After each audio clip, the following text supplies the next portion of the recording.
Judas, versículo 3. Esta carta pequeña, pero preciosa carta del Nuevo Testamento, Judas, versículo 3, dice la palabra de Dios.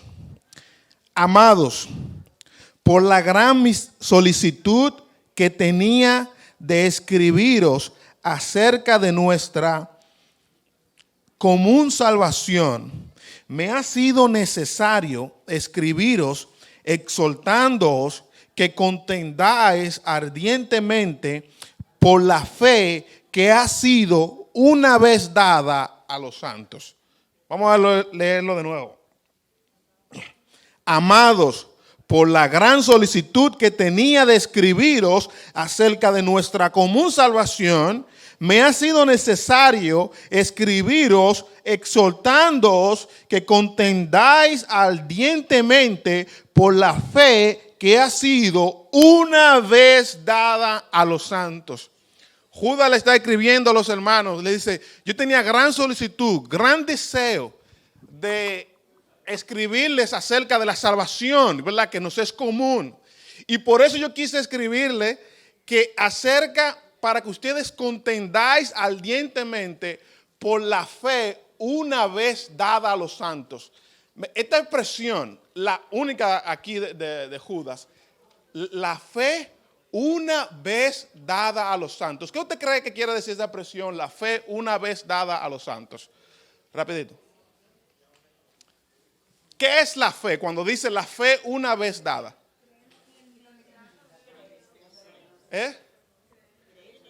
Creer en el Señor. Bueno, recuérdense que en la Biblia la palabra fe se puede usar de dos formas. Hablamos la fe en cuanto a nuestra actitud hacia Dios, lo que ustedes han dicho, creer, confiar en Dios. Pero eso no es lo que está diciendo Judas. Cuando él habla de la fe, él se está refiriendo al mensaje básico del Evangelio. O sea, la fe se puede decir no solamente mi actitud de creer, sino en aquello que yo creo. O sea, estamos hablando de la doctrina básica del Evangelio. Judas nos está diciendo que hay una fe, un mensaje básico, ¿verdad? Que ha sido una vez dada a los santos. ¿Se entiende lo que es la fe? Ahí. Ahora, cuando se dice que esa fe ha sido una vez dada a los santos, ¿a qué se refiere? ¿El Evangelio? Cuando Cristo nos salvó.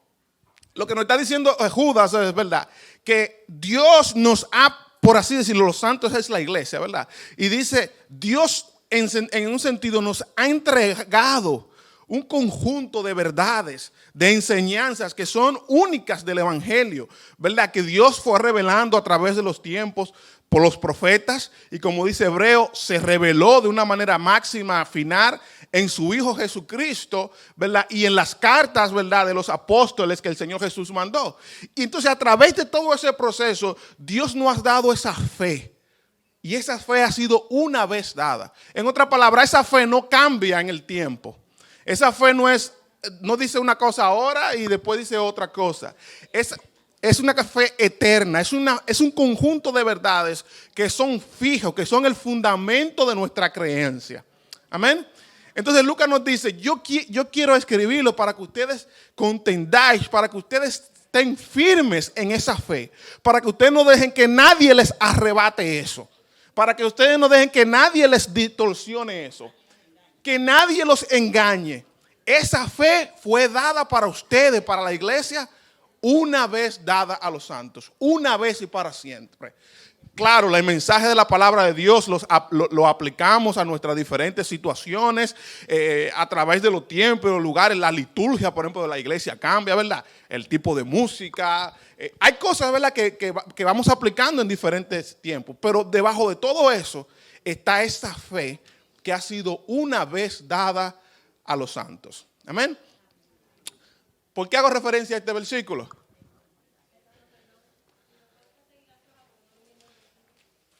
Las hojas se las vamos a ir dando ahora. Están printeando y las vamos a presentar aquí. Sé que no se preocupen por eso. Entonces, recuérdense que el domingo pasado empezamos hablando de la iglesia, ¿verdad? De los testigos de Jehová, de esta secta. Y dimos un poco de la historia, dimos y después que dimos un poco de la historia, hablamos de algunas creencias particulares y prácticas particulares de esa denominación, de esa secta. Hablamos, por ejemplo, ¿quién se recuerda alguna de las que hablamos? Hablamos de que ellos no aceptan, por ejemplo, transfusión de sangre, lo cual no tiene ninguna base bíblica. ¿Qué otra? Que no celebran nada, que se niegan a cualquier tipo de celebración que no sea completa. Ok, vamos a hablar de eso hoy, pero siguiendo hablando de lo que hablamos la semana pasada. Hablamos de que ellos se reúnen semanalmente, hablamos, ¿qué más? Exactamente, cuando una persona, habiendo sido parte de ellos, abandona la fe, ellos practican el shunning, ¿verdad? Ese desprecio, no te hablo, no tengo relación contigo. Nada de eso. Entonces decíamos que esas son creencias particulares, no tienen ninguna base bíblica. Ahora, yo les dije que lo que vamos a tratar hoy, estoy en la página 5, lo que lo tienen, lo que no lo tienen no se preocupen, lo que lo tienen estoy en la página 5. Raymond, próxima.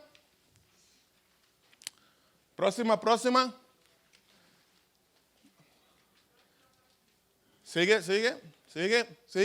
Hasta donde dice herejías enseñadas por los testigos de Jehová. Continúa.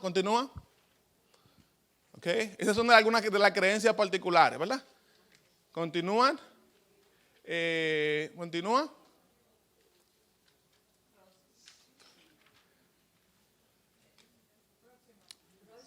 Próxima. ¿Qué? No, esa no fue la última.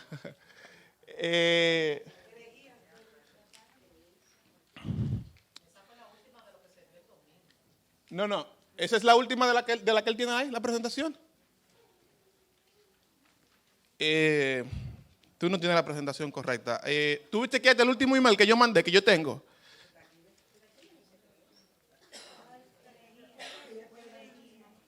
Ajá, eso ustedes también. Ok, continuamos. Entonces yo les dije, lo presentamos ahora, no se preocupen por eso. Yo les dije que hoy vamos a tratar los errores fundamentales o más graves de los testigos de Jehová. Lo que llamamos herejía. ¿Alguien sabe lo que es una herejía? ¿Qué es una herejía?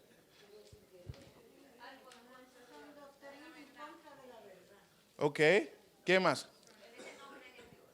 Herejía es, la palabra herejía hay que usar con cuidado. Una herejía es un error doctrinal muy grave que hace que se considere una persona que ha salido del evangelio. O sea, cada error doctrinal, cada error bíblico, cada error de interpretación son errores doctrinales y son graves. Debemos tratar de tener un conocimiento completo de las escrituras y debemos tratar de evadir cualquier error de interpretación. Pero cuando se usa el término herejía, se está refiriendo a no solamente a un error, sino a algo que va completamente contrario a las escrituras. Tanto así que se considera que el que cree en una herejía, al que se le llama un hereje, es alguien, ¿verdad?, que ha abandonado la fe. Eso es una herejía. No todo error doctrinal es una herejía. Por ejemplo, ¿qué les digo? Hay personas que creen que por ejemplo, que lo que dice el Antiguo Testamento sobre la carne de cerdo se aplica a la iglesia hoy. Es un error doctrinal. Pero es una herejía. Ahora, lo que vamos a ver hoy de los testigos de Jehová son herejías, son enseñanzas que están completamente aparte del evangelio. ¿Se entiende? No todo es una herejía. Algo que va 100% contrario al evangelio. ¿Ok? Que se considera algo completamente grave. Alguien que es un hereje es alguien que no va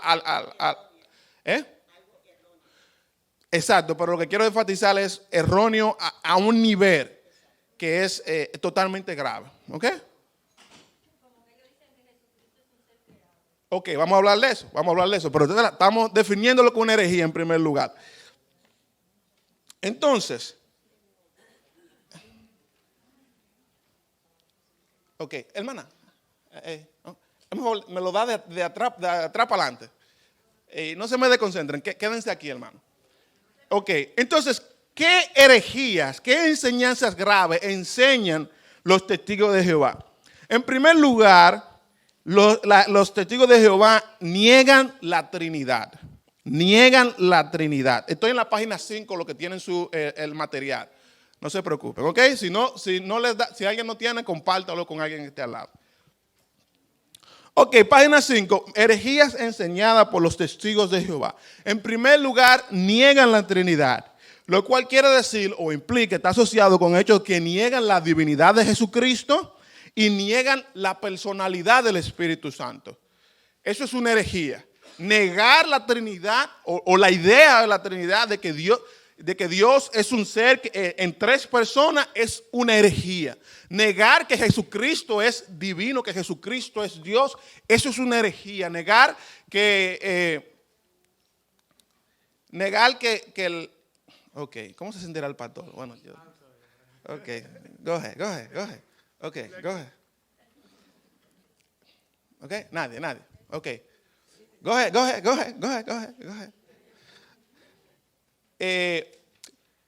Negar, ¿verdad?, que el Espíritu Santo es una persona es una herejía. ¿Se entiende? Ahora bien, cuando hablamos de la Trinidad, ¿a qué nos referimos? Porque el punto no es lo que niegan la palabra Trinidad. Como ustedes saben, la palabra Trinidad no se encuentra en la Biblia. Cuando yo me refiero a negar la Trinidad, me refiero no a negar la palabra, sino a negar la enseñanza a que uno se refiere cuando habla de la Trinidad. Por ejemplo, la Trinidad, una definición aquí que se puede decir de otra forma, es la idea de que en la unidad de la divinidad hay tres personas de una sustancia, poder y eternidad: Dios Padre, Dios Hijo, Dios Espíritu Santo. Así lo dice, por ejemplo, la Confesión de Fe de Westminster, que es una confesión de fe evangélica muy usada. Otra forma de decirlo, como lo dice la Fe y el Mensaje Bautista, que es nuestra confesión de fe como iglesia bautista, y la cual vamos a estudiar después de que terminemos de estudiar las sectas. Dice que Dios se revela a sí mismo como Padre, Hijo y Espíritu Santo, con distintos atributos personales, pero sin división de naturaleza, esencia o ser. Ambas definiciones están diciendo lo mismo. De nuevo, más adelante vamos a estudiar un poquito más con más detalle lo que es la Trinidad. Pero los testigos de Jehová niegan la Trinidad, niegan que Dios es un ser con una esencia, una sola naturaleza que existe en tres personas. Que existe en tres personas. De hecho, alguien dijo una vez, la Trinidad, si tú tratas de entenderla, puedes perder tu cabeza. Si tratas de negarla, puedes perder tu alma. O sea, la Trinidad, negar la Trinidad es una herejía. Es una herejía. Y los testigos de Jehová niegan la Trinidad. Más en detalle, la próxima slide dice, vamos a empezar con un poco de historia. Un poco de historia, yo digo. Movimientos cristianos que niegan la Trinidad. Movimiento cristiano en la historia. Cristiano pongo entre comillas, o sea, movimientos, evidentemente los judíos, los musulmanes, los no cristianos, los ateos no creen en la Trinidad. Pero yo estoy hablando de movimientos, de sectas que se han levantado durante la historia y que dicen ser cristianos, pero que niegan la Trinidad. Por ejemplo, lo encontraron ahora. Por ejemplo, hubo un movimiento llamado sabelianismo, que fue una forma de modalismo, y le voy a explicar lo que es modalismo más adelante, en Roma, en los años 1999-217. Miren lo que le estoy diciendo. No han pasado, en los años 200, estamos hablando de que no han pasado 200 años después de la muerte de nuestro Señor Jesucristo. Y ya habían herejes que decían que estaban negando la Trinidad, que estaban negando que Cristo era Dios. ¿Se entiende? O sea, lo que le quiero decir, ¿por qué le estoy dando este poco de historia? Porque lo que le quiero decirle es que los testigos de Jehová no son diferentes a otros movimientos, a otras sectas que siempre se han levantado negando la divinidad de Cristo o negando la Trinidad. No han pasado 200 años y ya hay un señor llamado Sabelio que dice ser cristiano y dice, no, Cristo no es Dios. Otro movimiento más famoso aún fue el llamado arrianismo, promovido por un señor llamado Arios en el 250, 300, en los años 300 después de Cristo. Y fue condenado en el primer concilio de Nicea del año 1325. O sea, el primer concilio de la iglesia cristiana, aquí hermano, el primer concilio celebrado de la iglesia cristiana después del tiempo apostólico, se hizo ¿para qué? Para condenar este movimiento de Arios. O sea, esta ha sido una batalla que la iglesia del Señor ha tenido que luchar desde el principio. Siempre han habido gente que se han levantado diciendo, sí, yo soy cristiano, pero no, Cristo no es Dios. Y arianismo es esa forma, esa creencia. Otros movimientos, los socianos, una denominación nacida luego de la Reforma Protestante. Estoy hablando ya más luego, en los años 1600, 1700. ¿Ok? Hay unas iglesias llamadas iglesias unitarias. Iglesias unitarias, evidentemente, que creen solamente en Dios, no creen en la Trinidad.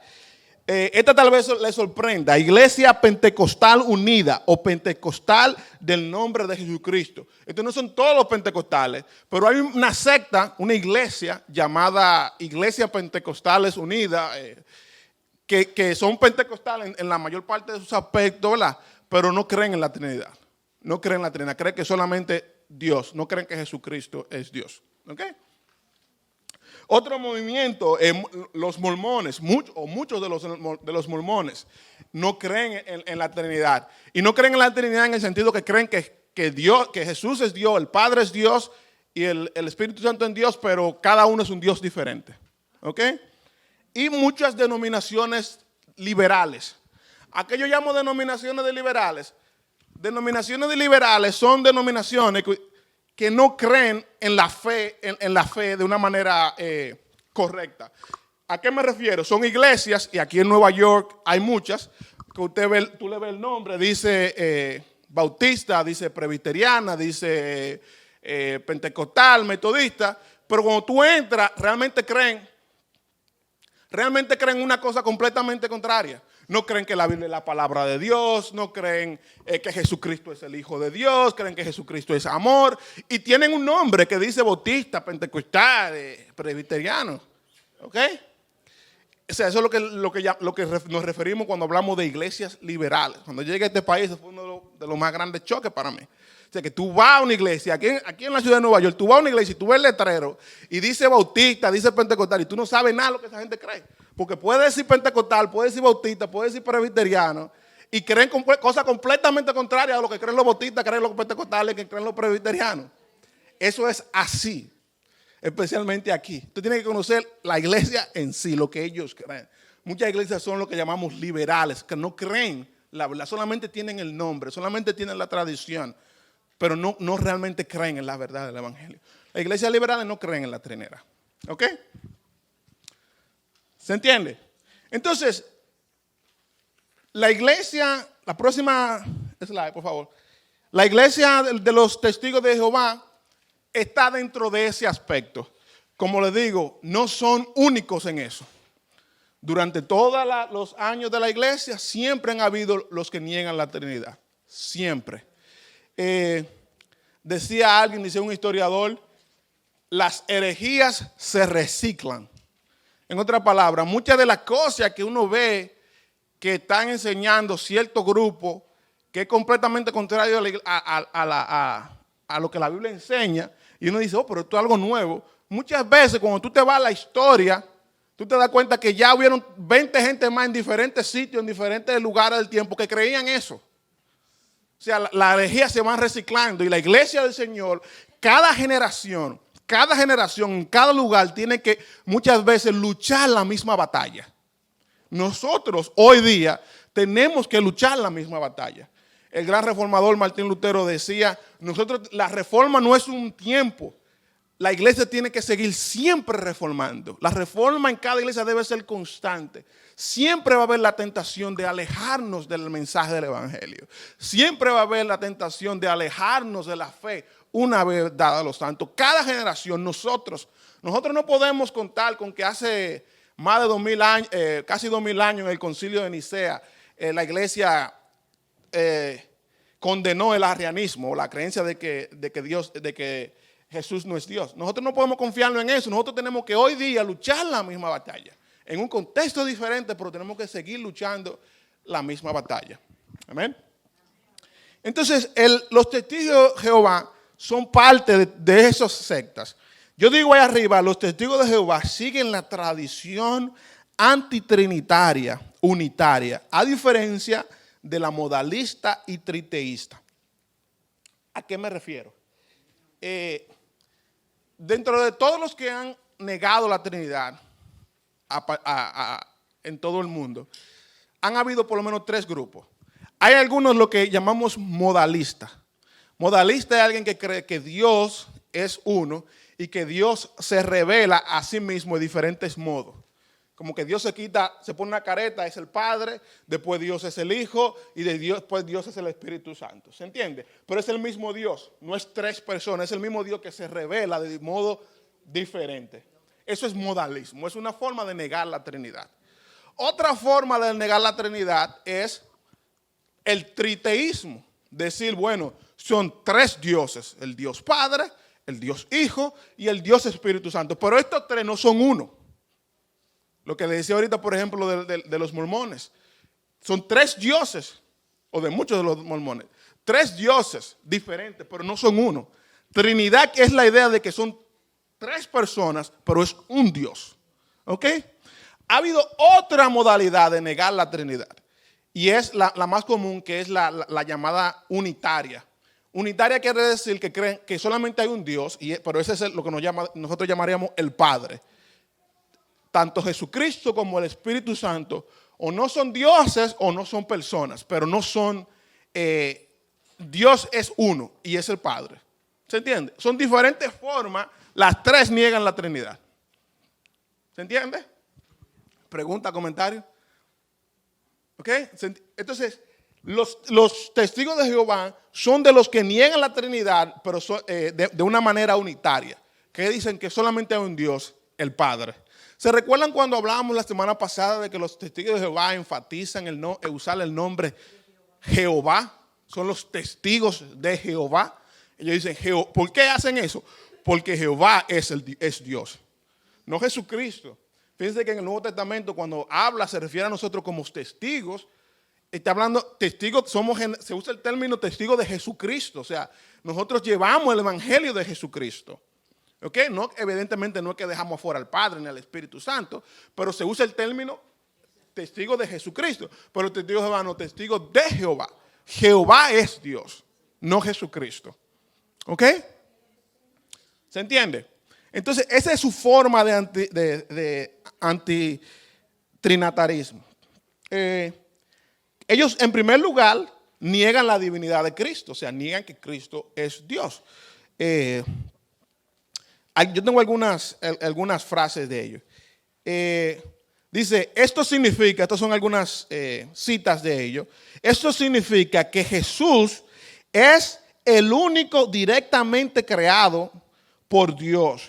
Jesús es también el único a quien Dios usó cuando creó todas las cosas. Ellos dicen, Jesús es el Hijo. Cuando la Biblia dice que Jesús es el Hijo de Dios, es que Jesús fue el único que Dios creó directamente. Y después Dios usó a Jesús, a su primera criatura, para crear todas las cosas. Pero Jesús no es Dios. Jesús es la primera criatura. ¿Ok? Eso es lo que nos está diciendo aquí. Dice otra frase donde ellos dicen de una manera directa, el Hijo fue creado. Obviamente entonces tuvo un principio, mientras que Jehová Dios no tiene principio ni fin. Todas estas frases yo las saco de su página oficial en internet. Ellos dicen, el Hijo tuvo un principio, fue creado. Solamente Dios es eterno. Solamente Dios es eterno. ¿Ok? Entonces ellos niegan que Cristo es Dios. ¿Se entiende eso? No quiere decir que ellos no honran a Dios, ¿verdad? Porque lo tienen como un ser, ¿verdad? Por encima de todos los otros seres, porque fue la primera creación. pero es una criatura, no es Dios. Y ellos dirían que Jesucristo se sentiría ofendido si nosotros dijéramos que Él es Dios. Incluso saliendo un poco del tema, los musulmanes, ¿verdad? Que también atacan a los cristianos por hablar de la Trinidad. En el Corán hay un pasaje que dice, y en el día final, Dios va a llamar a Jesús y le va a decir, tú te hiciste pensar Dios, y Jesús dice, no. Hay un pasaje, bueno, más o menos así. Tienen los testigos de Jehová y los otros que niegan la Trinidad. Que esa es una aberración de los cristianos que hemos hecho que Jesucristo es Dios, pero Jesucristo nunca dijo ser Dios. Jesucristo sería el primero en negar eso. ¿Ok? No solamente ellos niegan entonces la divinidad de Cristo, sino también niegan la personalidad del Espíritu Santo. O sea, niegan que el Espíritu Santo sea una persona. Dice ellos, el Espíritu Santo es el poder de Dios en acción, su fuerza activa.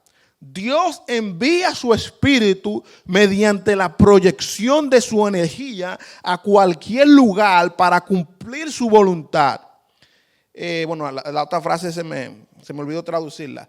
El Espíritu Santo no es una persona. El Dios de la Biblia nunca se describe de una manera trinitaria.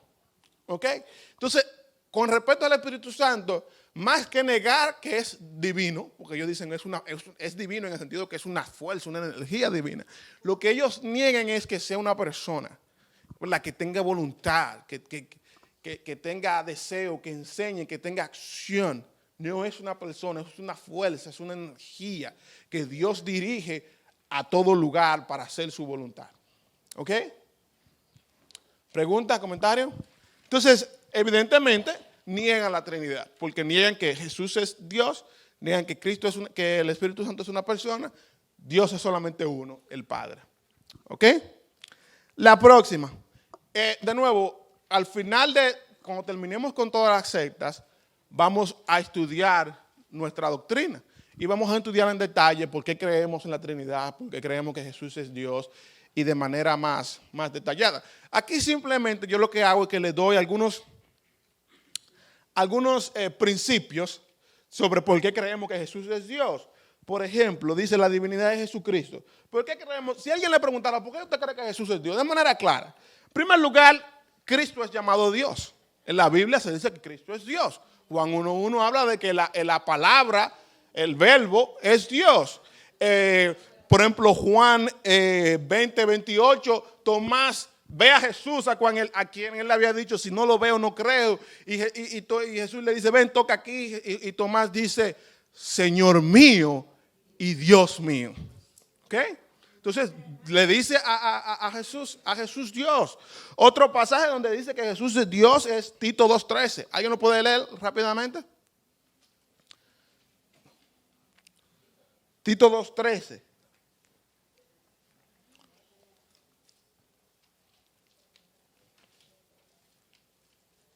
Ustedes se queman en una competencia bíblica.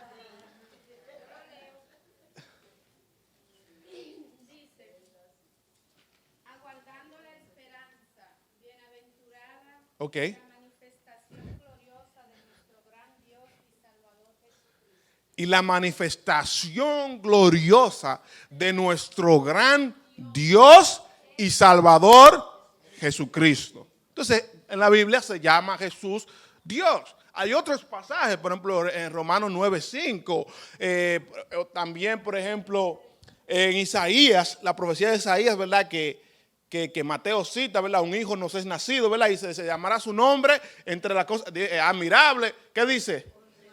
Dios fuerte, dice uno de los nombres, admirable, consejero, Dios fuerte. Cuando Jesús, por ejemplo, dice, en el Evangelio de Juan, se habla de que Jesús dice, yo soy. Jesús repite, yo soy. ¿Cómo se dice yo soy? ¿De dónde viene la frase yo soy? Jehová. Dile a Israel, ¿quién me ha mandado? Yo soy, dice Dios, yo soy el que soy. Diles, yo soy, te ha enviado Jehová. Cuando Jesús dice, yo soy, está diciendo, ¿verdad? que Él es Dios. Entonces la Biblia de manera clara habla que Jesús es Dios. Pero no solamente dice a Jesús, llama a Jesús Dios, sino presenta que Jesús tiene atributos divinos. Atributos divinos. Por ejemplo, se habla de que Jesús es omnipotente, ¿verdad? Lo puede hacer todo. Se habla de que Jesús es omnisciente. Juan dice, Jesús no necesitaba que nadie le diera nada porque Él sabía todas las cosas. Jesús es omnipresente, ¿verdad? Jesús habla de que Él está en todo lugar. En todos esos aspectos es un atributo de Dios. Son atributos de Dios que Jesús tiene. Y número 3, y tal vez a pesar de todo, es uno de los argumentos más fuertes y una de las razones a través de la historia por la que la iglesia siempre ha creído que Jesús es Dios, es porque Jesús es adorado y Jesús perdona pecados. Jesús es adorado, Jesús recibe adoración. Usted lee el Nuevo Testamento y usted ve que Jesús recibe adoración. Usted lee, por ejemplo, Apocalipsis, ¿verdad? Capítulo 5, ¿verdad? Entre el gran trono, y dice que el Dios y el Cordero son adorados. Jesús es adorado. No hay forma de explicar el hecho, especialmente en un contexto judío, porque en el contexto pagano había muchos dioses, pero en el contexto judío, decir que Jesús, que los discípulos adoraban a Jesús, ¿verdad? Es decirle de una manera clara que Jesús es Dios. ¿Ok? Siempre que alguien ha debatido, cuando yo estaba leyendo, cuando se dio esta controversia con Arrios, lo que le decía a la gente era, oye, tú estás diciendo que la iglesia es idólatra, porque si algo se hace en la iglesia cristiana es adorar a Jesús, el Hijo de Dios. Entonces, negar la divinidad de Cristo, ¿verdad? Es decir, que todos nosotros somos idólatras. Entonces, Cristo es adorado. Pero no solamente Cristo es adorado, sino que dice la Biblia que Cristo perdona pecados.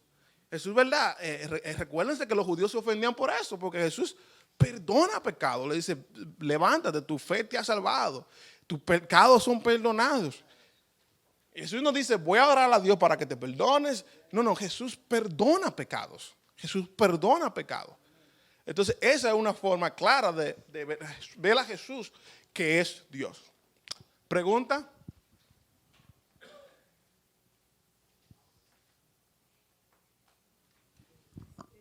¿Pregunta, comentario? Entonces, claramente en la Biblia se presenta a Jesús como divino. Jesús es Dios. La otra cosa, como ustedes saben, que niegan los testigos de Jehová es la personalidad del Espíritu Santo. ¿Por qué creemos que el Espíritu Santo es una persona? Pudiéramos decir muchas cosas, pero fundamentalmente el Espíritu Santo realiza acciones personales.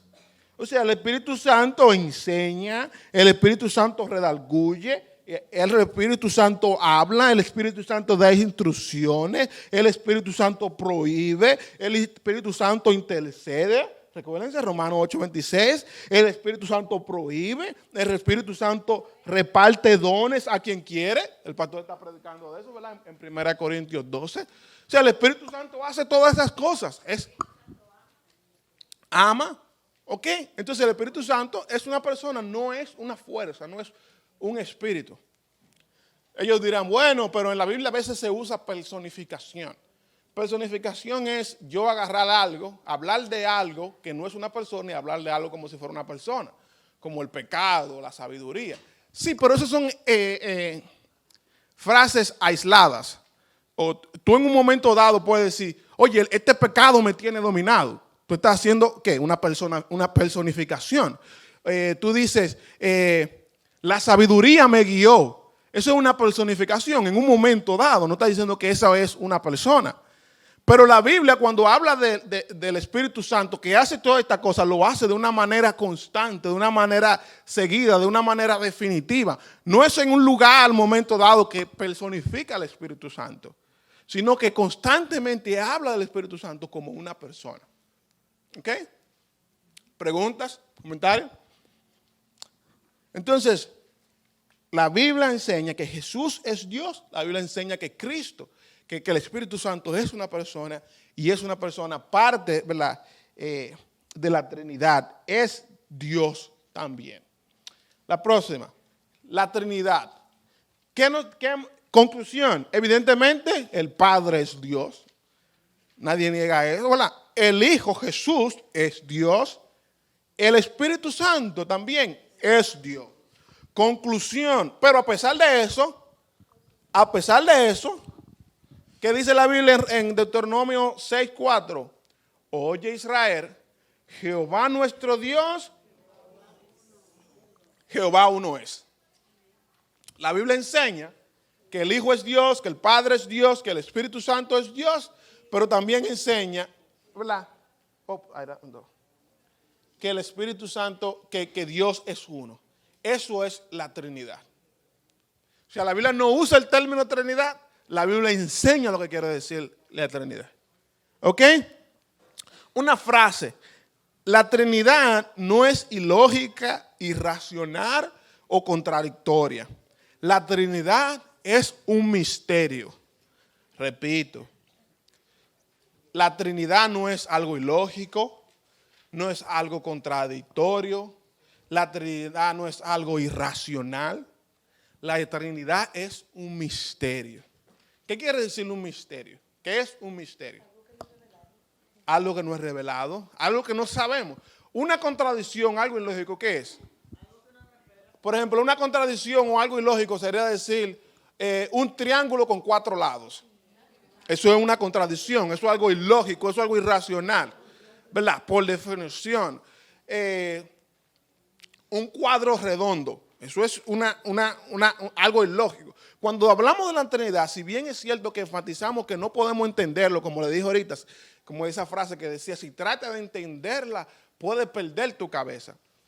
Pero no es que estamos diciendo que es algo ilógico, es que es un misterio. Un misterio es una verdad que no ha sido revelada o es una verdad que aún fuera revelada no la entenderíamos. O sea, es algo que sobrepasa nuestra capacidad de entendimiento. ¿Se entiende? Entonces la Trinidad es un misterio porque Dios no ha explicado, pero también es un misterio porque sobrepasa nuestro entendimiento. Nosotros como seres humanos no podemos querer entender de manera detallada el ser de Dios, ¿verdad?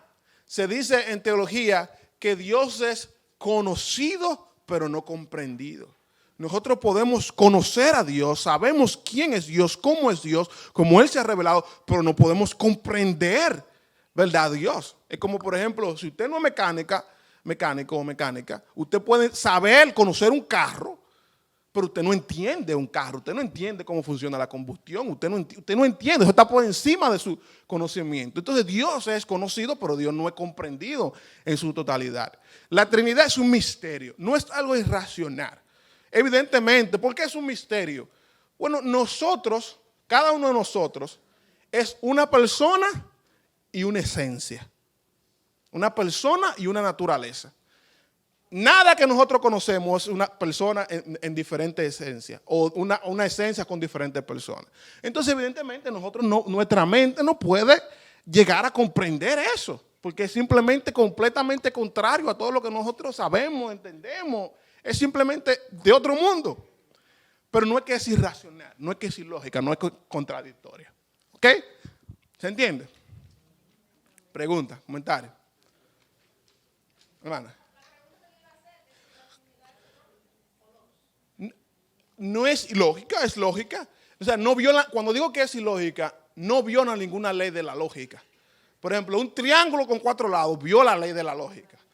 Pero el hecho de decir que Dios es 3 personas, una naturaleza, una esencia, no es ilógico. Es simplemente que está fuera de lo que nosotros podemos entender. Nosotros no podemos, ¿cómo es eso? Eso no es ilógico, eso no es irracional, es simplemente más allá de lo que yo puedo entender. Una herejía, otra famosa herejía, es lo que se le llama la herejía del racionalismo. La herejía del racionalismo es decir que lo único que es verdad es lo que yo puedo entender, lo que yo puedo racionar. Imagínense que yo le ponga ese filtro a Dios o a la palabra.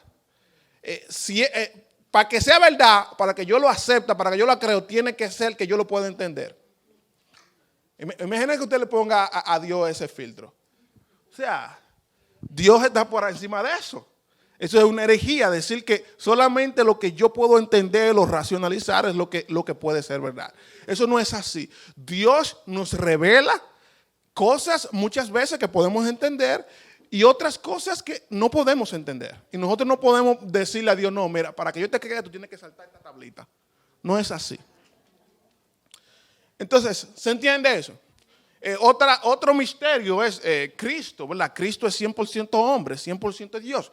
Eso no es irracional, no es ilógico, pero es un misterio, no podemos entenderlo. ¿Ok? Pregunta, comentario.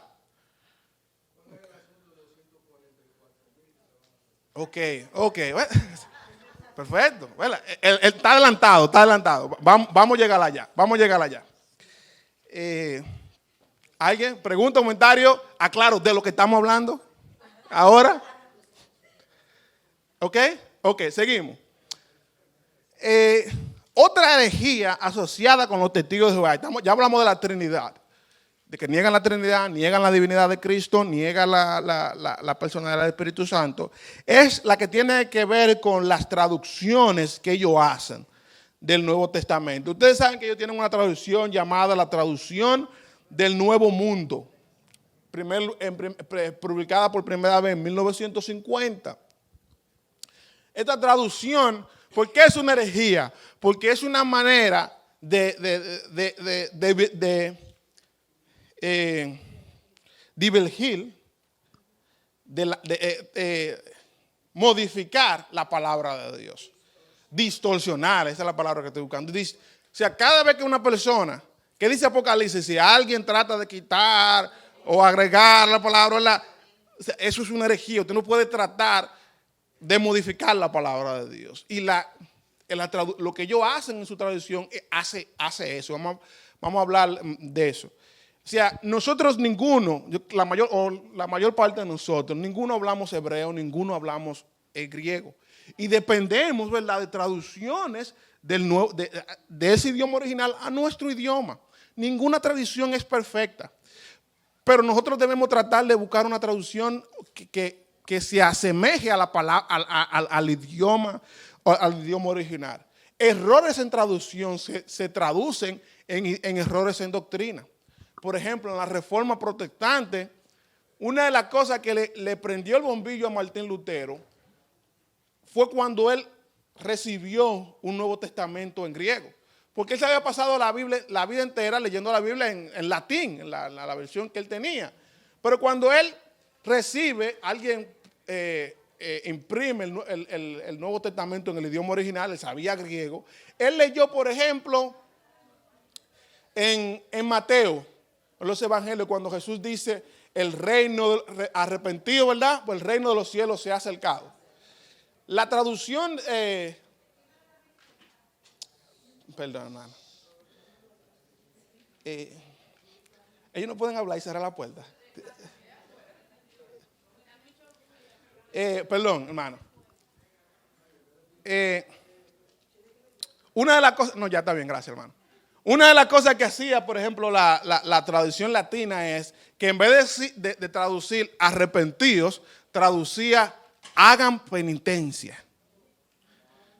Ahora, hagan penitencia es diferente a arrepentirse. Hagan penitencia suena como, por ejemplo, ve y confiésate, ve y reza. O sea, haga lo que la iglesia te dice que es una obra de penitencia. Pero Martín Lutero, no dice eso, lo que dice es arrepiéntete.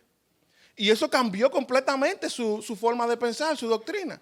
Lo que le quiero decir con esto es que un error de traducción, en ese caso fue un error de traducción, un error, no fue algo voluntario. Pero una mala traducción puede traducirse en una mala doctrina. En el caso de los testigos de Jehová es de manera voluntaria. Ellos creían esas enseñanzas antes de tener su traducción del Nuevo Testamento. ¿Ok? Y después hicieron esa traducción para respaldar su doctrina. Ok, entonces la traducción del Nuevo Mundo. La traducción del Nuevo Mundo. En primer lugar, ¿qué queremos decirle a esa traducción? Los traductores son secretos. Eso es lo primero que usted tiene que entender. Nadie sabe quiénes fueron los que tradujeron la versión del Nuevo Mundo. Todas las traducciones que existen, Reina Valera, Nueva Versión Internacional, cada vez que una casa editora hace o patrocina una nueva traducción de la Biblia, los nombres de los traductores, dónde estudiaron, qué credenciales académicas tienen, está claro, se sabe eso. Los testigos de Jehová dicen, no, estos traductores no querían que se supiera su nombre para que toda la gloria sea de Dios. ¿Ok? Ya usted sabe algo. Muchos estudiosos de los idiomas originales han criticado esta traducción porque dicen que realmente no saben cómo alguien lo dice, cómo alguien puede traducirla así. Dice William Barclay, ustedes han visto el comentario de Barclay, dice, la distorsión deliberada de la verdad por esta secta se ve en la traducción del Nuevo Testamento. Es muy claro que una secta que traduce el Nuevo Testamento de esta manera es intelectualmente deshonesta. Ok, estamos terminando, mis hermanos. Algunas desviaciones en esa traducción. Algunas. Juan 1:1, ¿cómo yo lo traduzco? En el principio la palabra era, o el verbo, la palabra estaba con Dios y la palabra era un Dios. Un Dios, dice su traducción. La palabra era un Dios. Colosenses 1:15 dice, y Él es la imagen del Dios invisible, el primogénito de toda la creación. Porque por medio de Él todas las otras cosas fueron creadas en los cielos y sobre la tierra, las cosas invisibles, no importa que sean tronos. Todas las otras cosas han sido creadas mediante Él y para Él. ¿Qué quiere decir las otras cosas? Las otras creaciones. ¿Y qué quiere decir de Él? Que Él también fue una cosa, ¿verdad? Que Él también, o sea, lo otro fue creado, aparte de Él, fue por medio de Él. Ok, eso es una distorsión de la Escritura. Eso no es lo que dice. Comparen esos versículos con su Biblia. Filipenses 2:6, quien, aunque existía en la forma de Dios, no dio consideración a una usurpación a saber que debiera ser igual a Dios. Compare eso con Filipenses 2:6 como usted lo tiene en su Biblia. Lo que está diciendo, Jesús no quiso hacerse Dios. Pero lo que dice la Biblia originalmente es que Jesús no le importó ser igual a Dios. ¿Ok? Es diferente. Tito 2:13 que leíamos ahorita, ¿cómo ellos lo traducen? Mientras aguardamos la feliz esperanza y la manifestación del gran Dios y del Salvador nuestro, Cristo Jesús. ¿Notaron la diferencia? Antes lo separaban. Antes decía, la Biblia originalmente dice, el gran Dios y Salvador Jesucristo. Ahora dice, no, el gran Dios y de Él, está diciendo, estamos hablando ahora de otra persona que es Dios. Ok, y así, yo le doy una referencia de un artículo ahí. Entonces, eso es lo que ellos hacen en su traducción.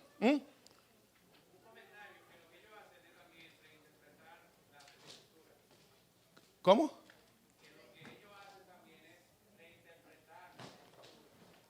O sea, que le dan una interpretación equivocada.